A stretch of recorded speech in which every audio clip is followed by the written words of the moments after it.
Okay. And yeah, I can put you live if you're ready. I'm ready. Yeah, we're live. And you can share your screen there also, so if you have something you want to show. Yeah. I'm gonna leave you here. Yeah, I'm gonna leave you here. Have a great presentation. I'm gonna handle the social media sites, so you're gonna get a good audience from there. Very good. Thank you. Thank you. Have a great presentation. Bye. Okay. Let's see if I can.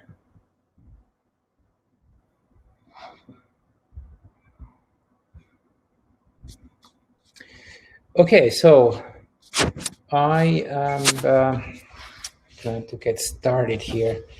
Seems I'm not able to get my slides to share. But anyways, so my name is Jani.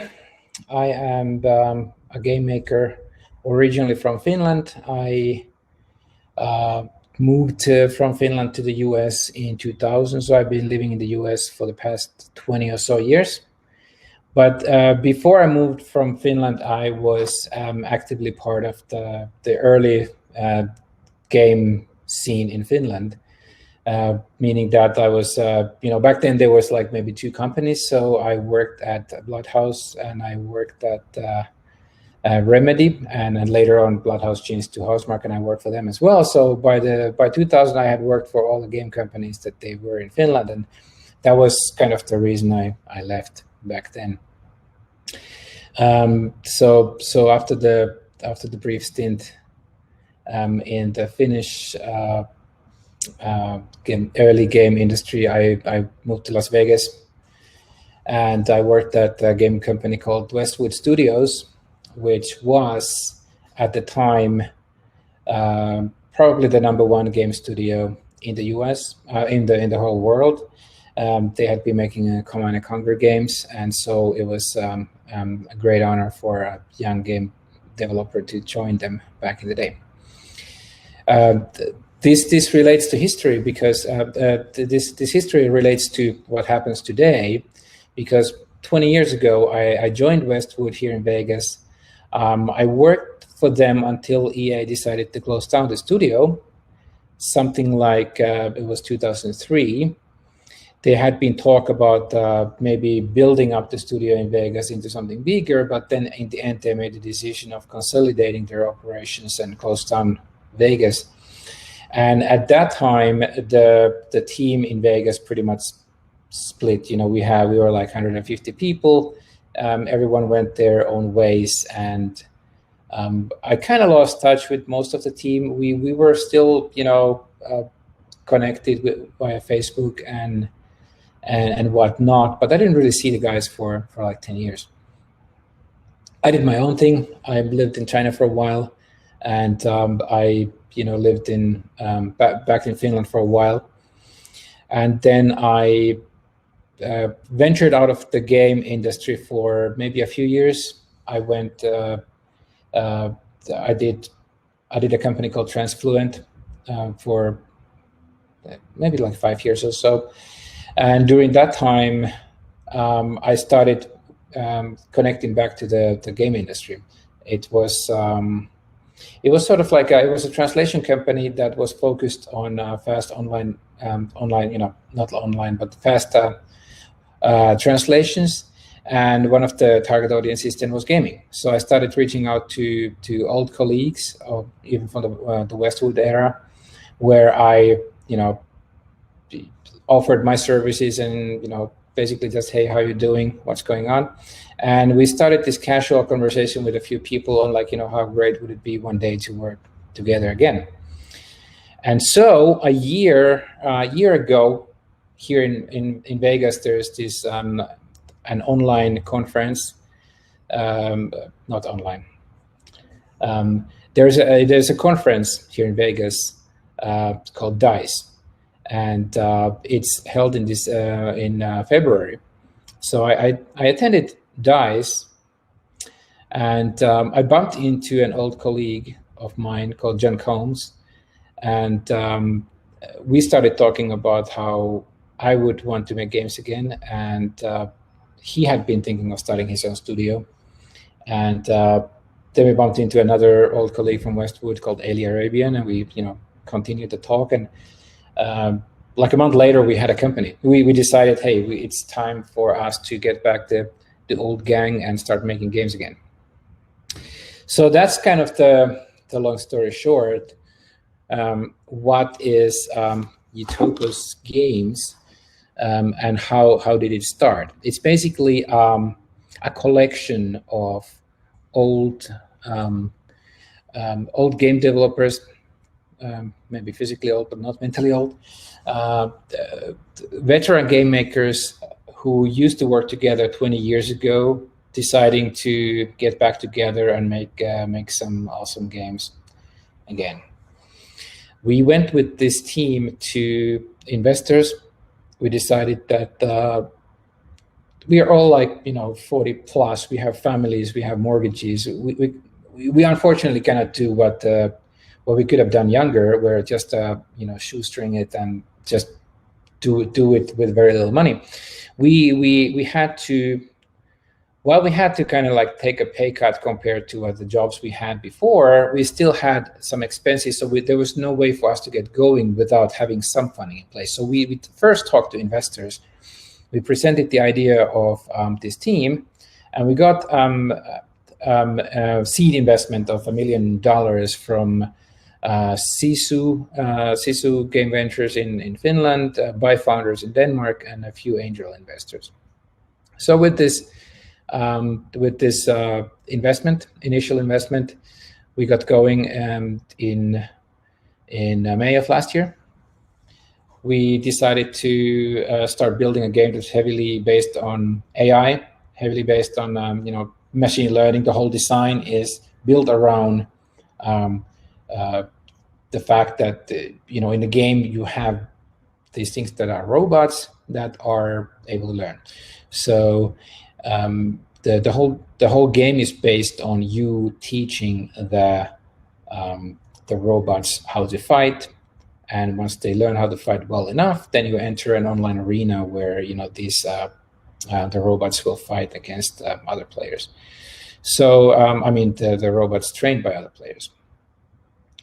We started working on that, and we initially had an office. We have a small office here in Vegas. All the time we were thinking of once we get the game to like an alpha state, we'll be raising more money. We hire more people. We initially were 8, so the 8 people can narrowly fit in the office we had. But we thought, well, once we get the game to alpha, we raise more money, and then we hire more people. We get a bigger office. We get something fancy, and it's gonna be like the old Westwood days again.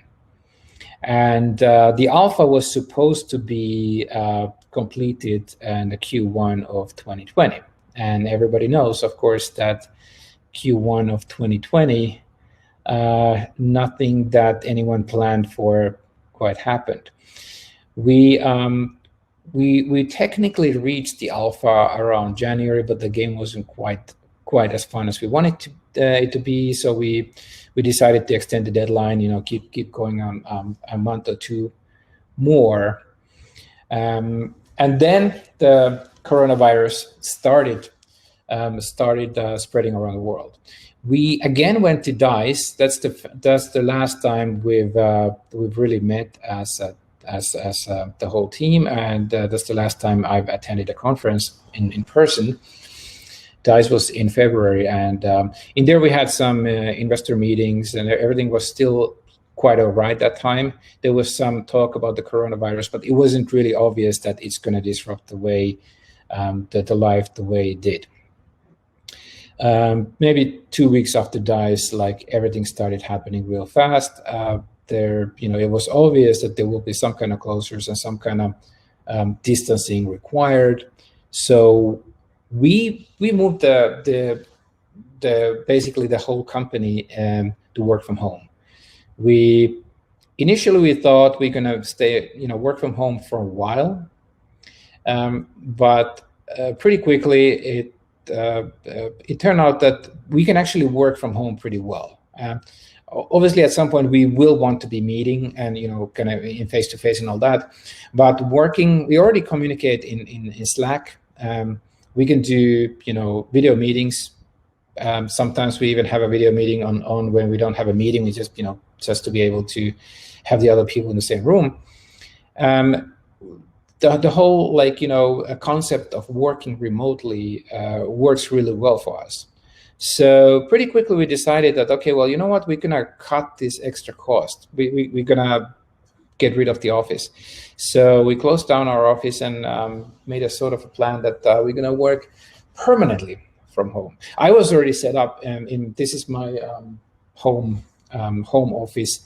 I was already set up pretty well so that there is dedicated space in our home for me to work. And this is kind of like a place where I can work pretty much forever like that. I'm not confined in a small closet or something like that, as I've seen other people online. Some of the team members have had it a little bit harder time. They need to find a place in the kitchen or something like that. So it may be that at some point we need to figure out another solution. But at least for now, we've decided that for our way to cope with the threat of COVID-19 is that we just don't have an office. We're not prepared as a small company to try and go back to the same confined space, the same small office, be close to each other, for the whole day. And then if one of us gets infected, then the next week the whole team might be out of office for who knows how many weeks. So the decision was made that we're going to be transitioning the whole company, at least for the time being, I would say for the next 1 or 2 years, completely online based. And that has had some interesting consequences. I think one of them is that we are learning new ways to use. Well, we don't use Zoom. We usually just use either Slack video or something else. But anyways, we've found that we sometimes just have the meeting on, have a video conference on all day long, without actually having a meeting. It's almost like, well, it's not quite the same as having somebody sit next to you, but it is something where if you have an idea, you can just shout it out loud, and then other people can respond to you right away. You don't need to call for a meeting, and it's works reasonably well, I would say. So. And I guess game development, in a way, it's a team sport, but at the same time, there's a lot of need for focused effort. So you kind of often would, at the office, I put headset on and listen to music and be in my own space. So this is not that different from it. And I would definitely recommend all the game companies to explore would it be possible to just work remotely?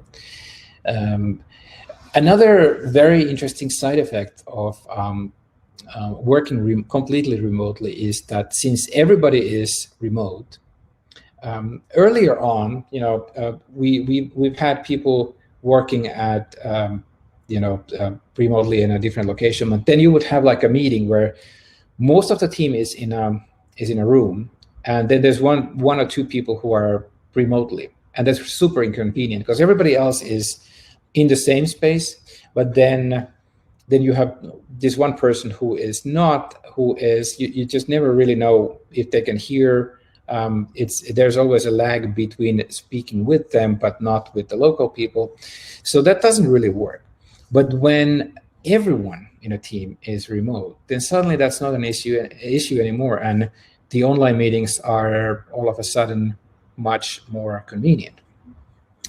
And now I guess one of the challenges we had when we started the studio in Vegas is that Vegas is not really known for game industry. So we don't have too many game industry people here. We do have a few game companies, but they are run by friends of mine, and there's this thing where you don't really poach from your friends. So where would we get more employees? Well, now we don't have that problem. If we stay remote, we could hire someone from San Diego, or someone from New York, or we'd probably want to stay in around the same time zones. So hiring from Europe, for example, would be inconvenient because they would be awake when we are sleeping, and vice versa. But at least throughout all of the US, we could hire people from wherever they are without having to have them relocate to Las Vegas. Definitely something that is very positive side effect that kind of partially overcomes the negatives of not being able to have one-on-one FaceTime.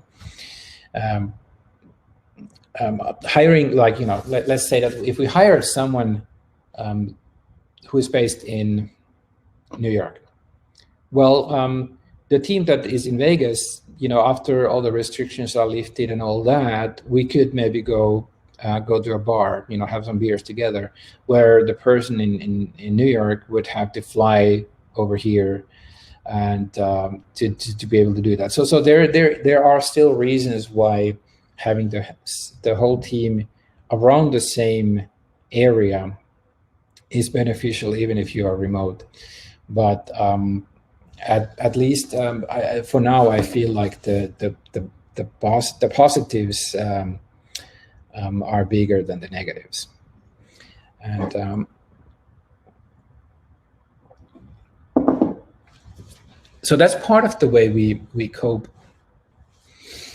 Another very important decision we made early on was that we were supposed to get the alpha version ready. Well, it was supposed to be finished earlier in Q1, then we moved the deadline to later in Q1. And then we decided that the game was supposed to be finished this year. We made a decision that because no one knows what's happening, everybody knows that while people are locked in, people play more. So in that sense, you would think that, okay, well, let's rush the game out fast. But no one really knows how long this lasts.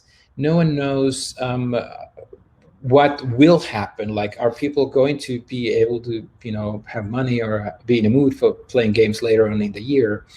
There's too many uncertainties for a new team to be trying to enter the market right now. So we actually made the opposite decision of rushing it, and decided that we're gonna calm everything down. We're gonna move all the deadlines to next year. So the game is no longer coming this year. We moved the whole deadline 1 year later. We sat down and thought, okay, well, if we had a year more, what could we do? There's a lot that we can do in an extra year. Obviously, one of the downsides of taking a year longer is that you then run out of money. But aside from running out of money, having a game that you thought you can complete in 1 year and then getting an extra year for that is very, very beneficial, because there's a lot of stuff that you end up compromising on a tight deadline, tight schedule. Tight schedule first, you learn a lot. You make a lot of design decisions, and you have to think hard, and you have to see what is the most important part of the game. You have to really focus on the essentials. But then if you're given an opportunity to take some more time and revisit the whole game, it's surprisingly refreshing. That's it almost never happens in game design. So we've decided that we are pushing it a year later. We went back to our investors. We raised some more money to have an extended runway.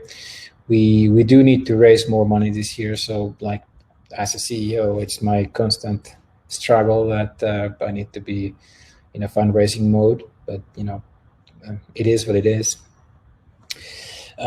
It would have been insane.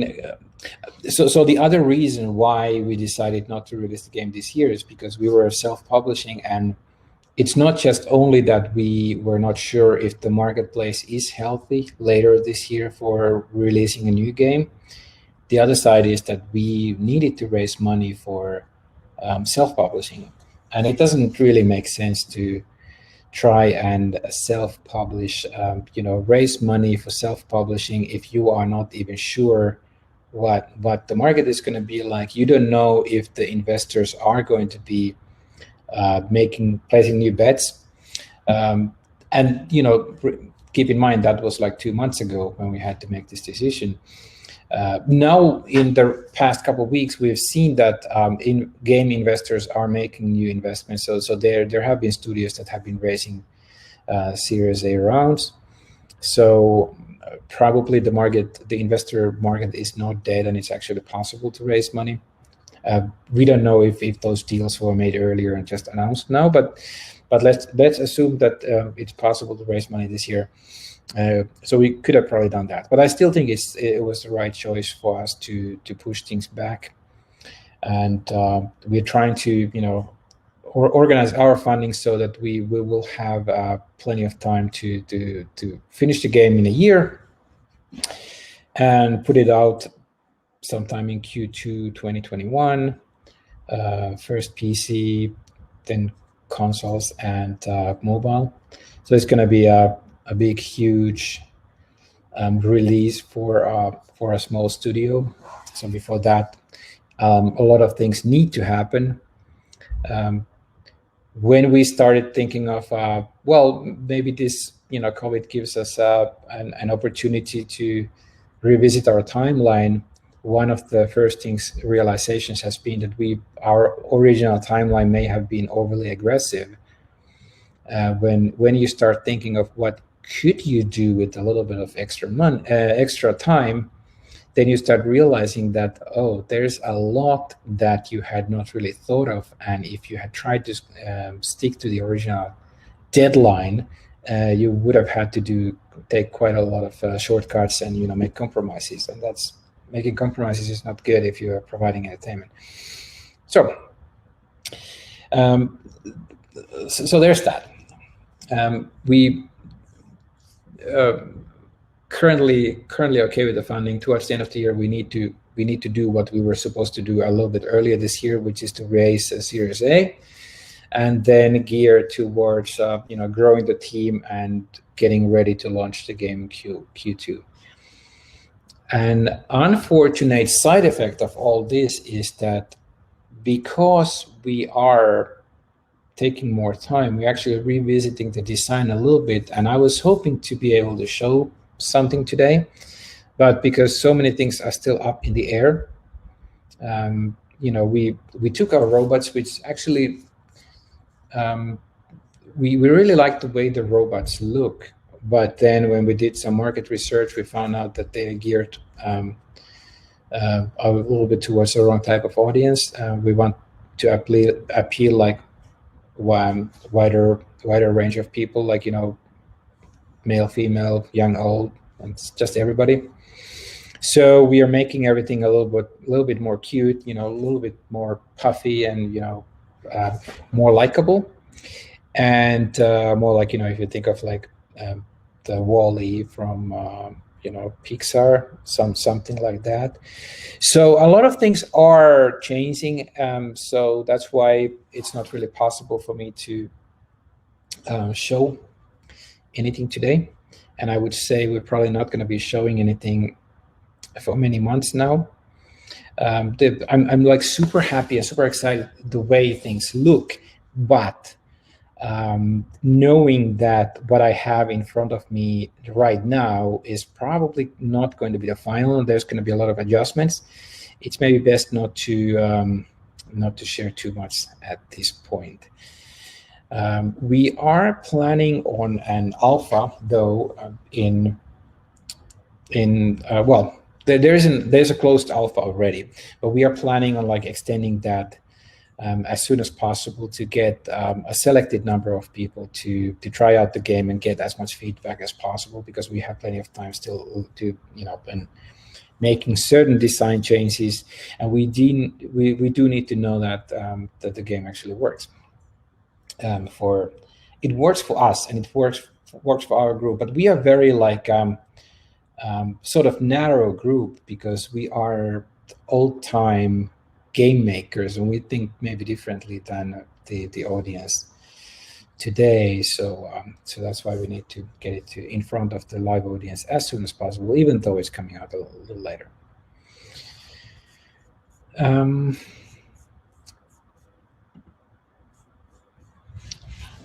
Now I have like 20 minutes left, so I'd like to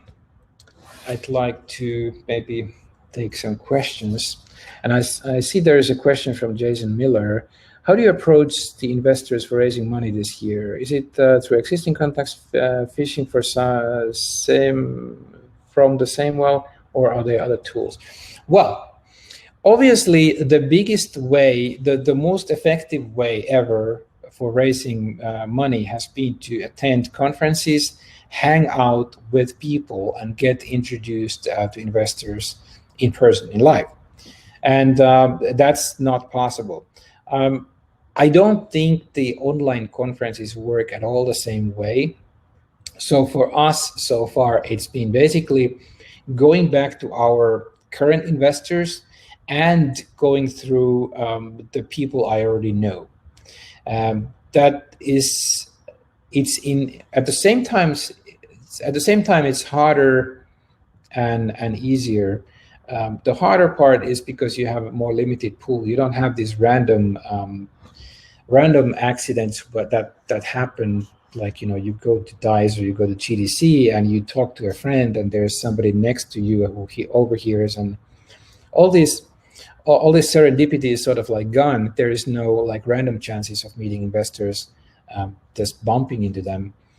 So you have to be way more, I would say, organized in that.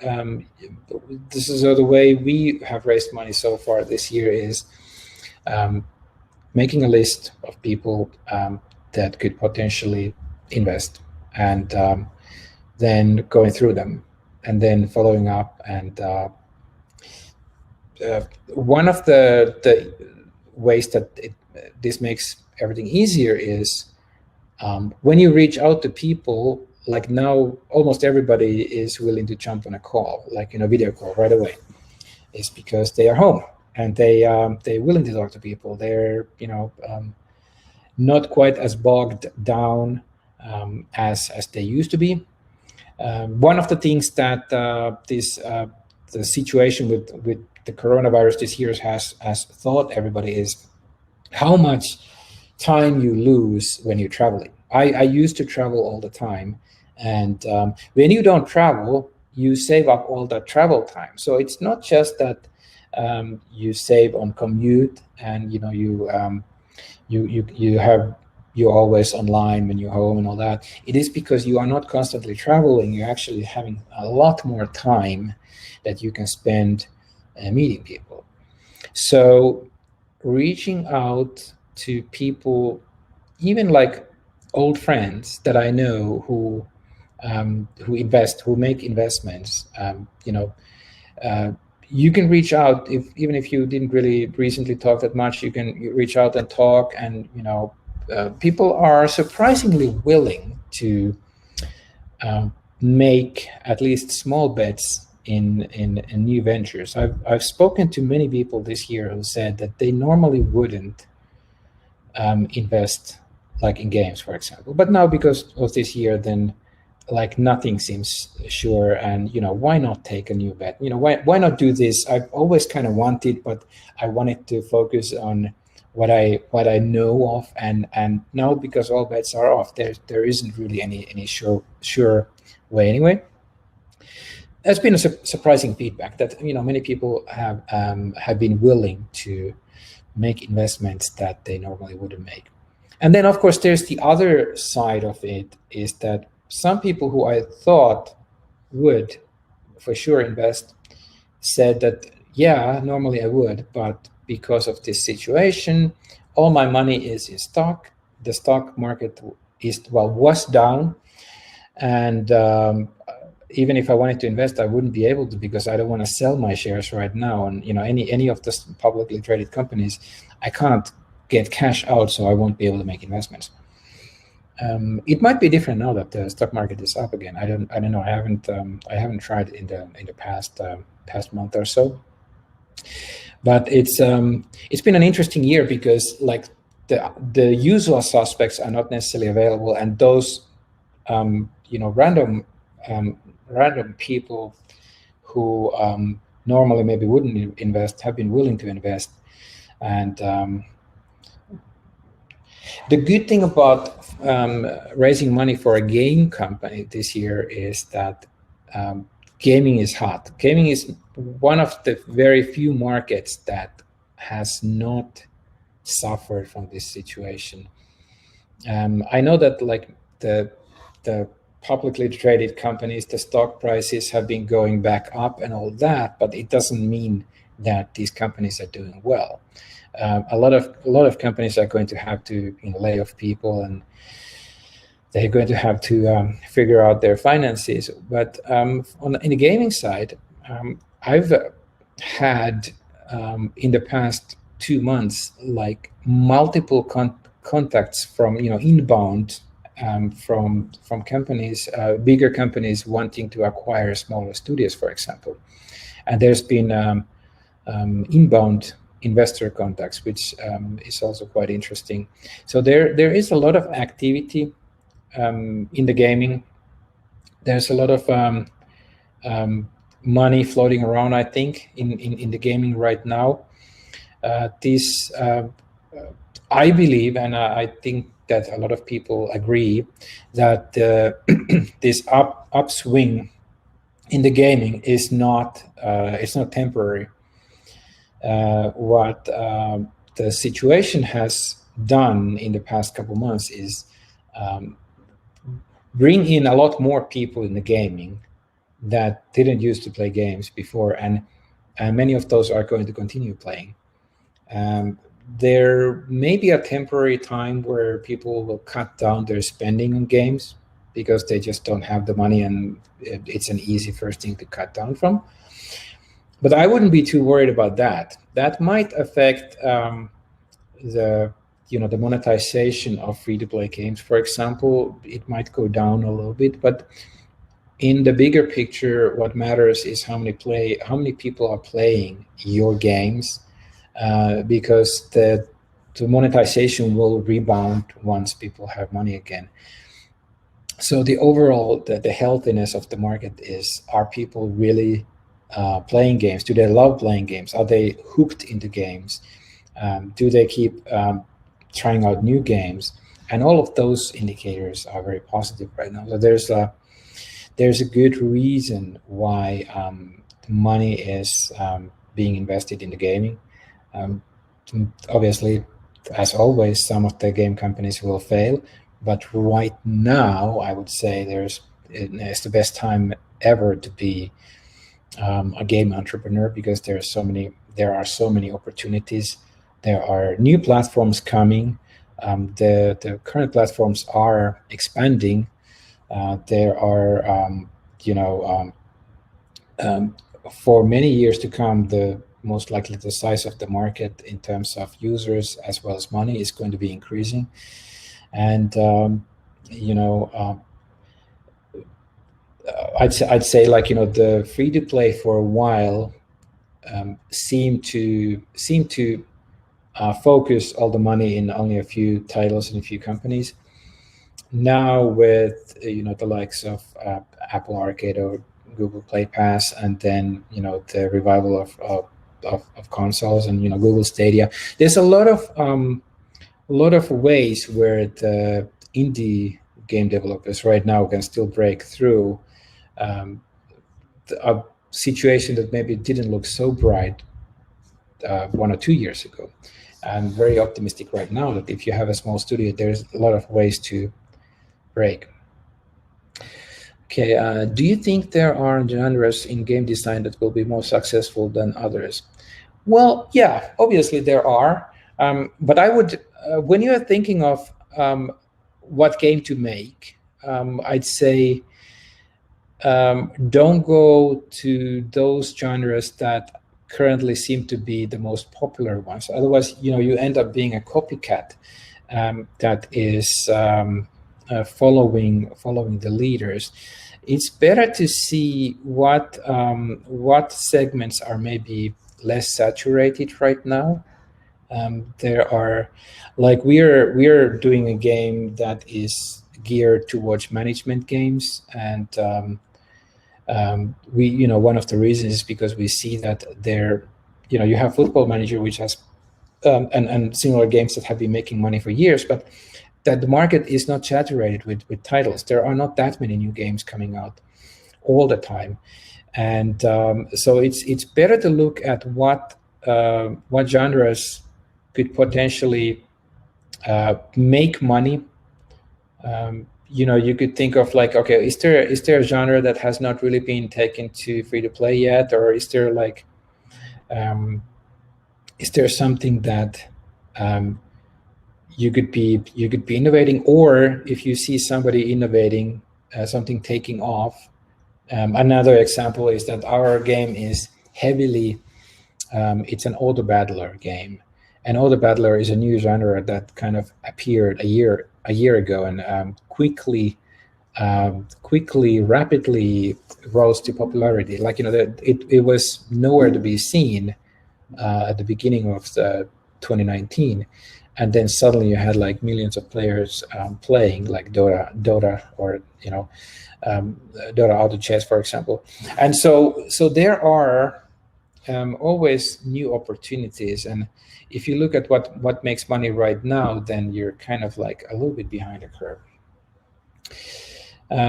Like, if you wanted to make a merge game right now, then I would say maybe that is not the right thing to do. Are there any other questions?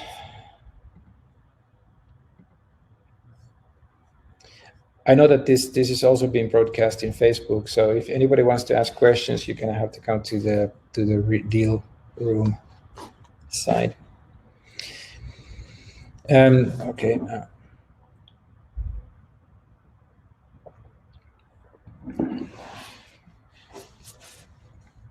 And as for to go back about the fundraising, still a little more.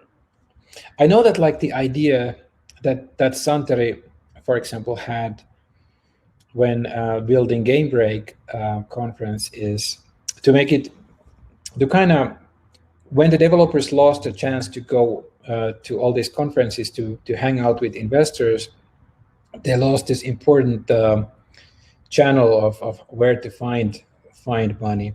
And I know that, like, this conference, the idea is, to kind of replace some of that. But so far, there's Pocket Gamer Online, and there's just all these conferences that are happening.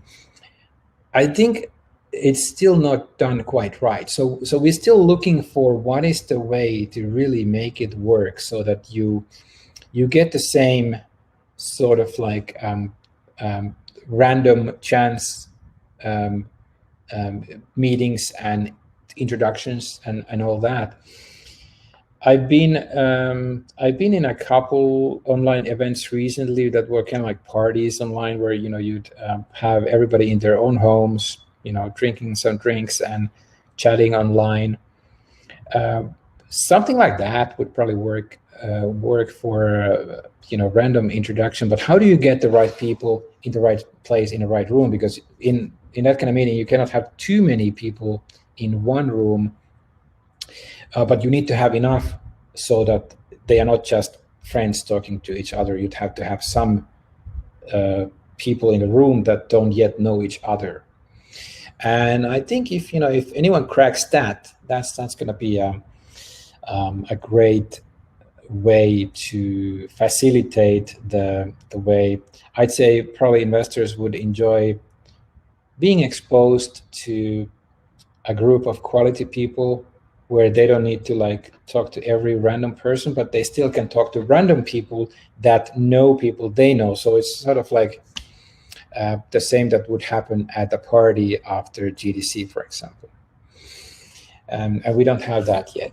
So until then, the best way is to reach out to people you already know and try to get money and try to get by, and hope, waiting for the better times.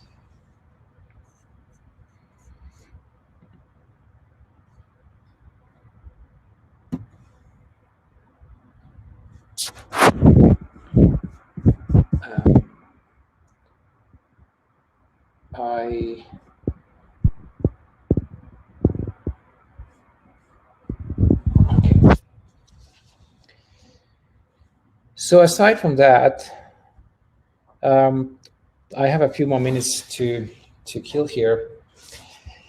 I think one of the interesting developments going forward in the next few years in game development is the fact that we are at the same time transitioning to new consoles. You have PlayStation 5 and the new Xbox, and whatever it's going to be called at the end of the day, and then you have Google Stadia, and you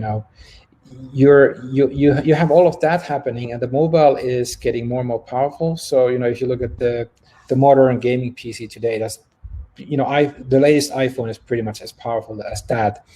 It doesn't have all the rendering capabilities, but you could make a game that is very similar in a way. So the line between what can be done on mobile and desktop and console is pretty much blurring, and the next big probably question is going to be, well, how do you make a game that works equally well on a controller and a touch screen, and then on a PC, with mouse and keyboard and whatever? You will technically be able to run the same game everywhere, but how do you make it fun on every different platform? So there's like this, shift of, you don't need to, I'm sure everybody saw the Unreal 5 demo a few days ago.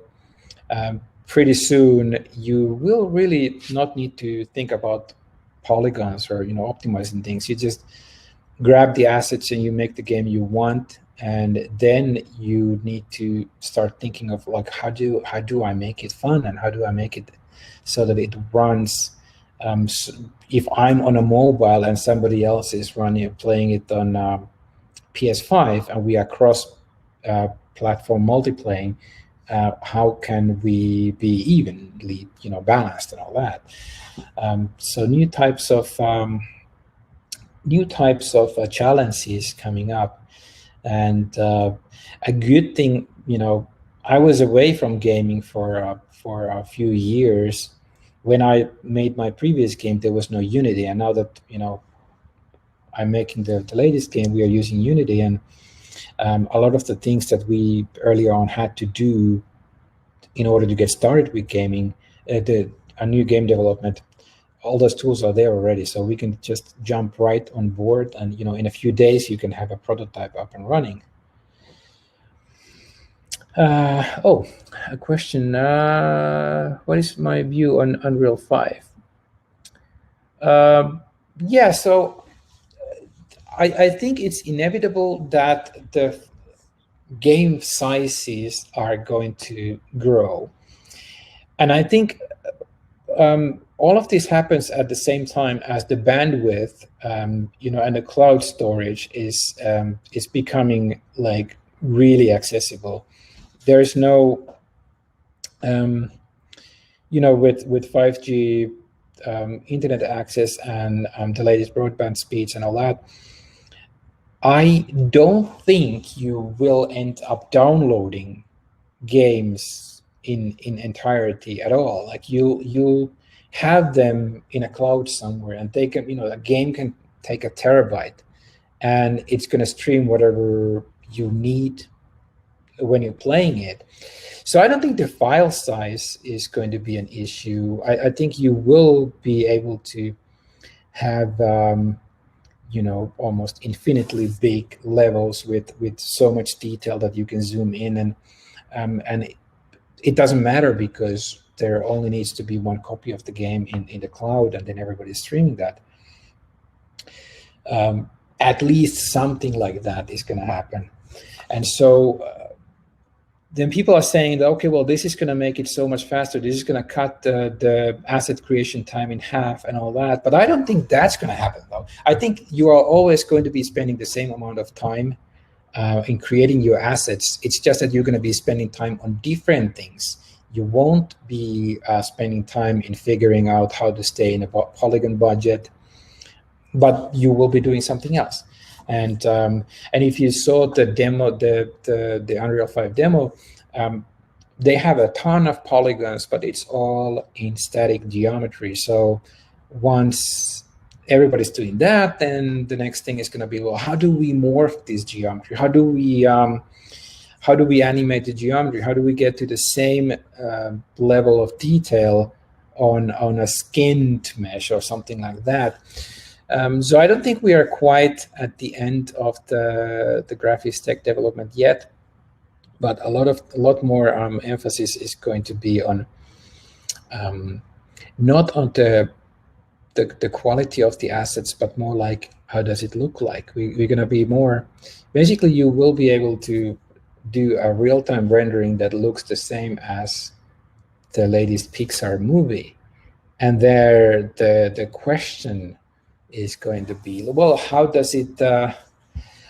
I make, when I can push the same technical quality as Pixar, how do I make it look like it was Pixar? So you would need to kind of like focus on the artistic talent more than the technical talent and all that. But yeah, it's interesting because the game industry is never static. It never stays still. You always need to learn new things, and you always need to be evolving. So that's why I really, regardless of whether or not there's Corona or whatever there is, game industry it's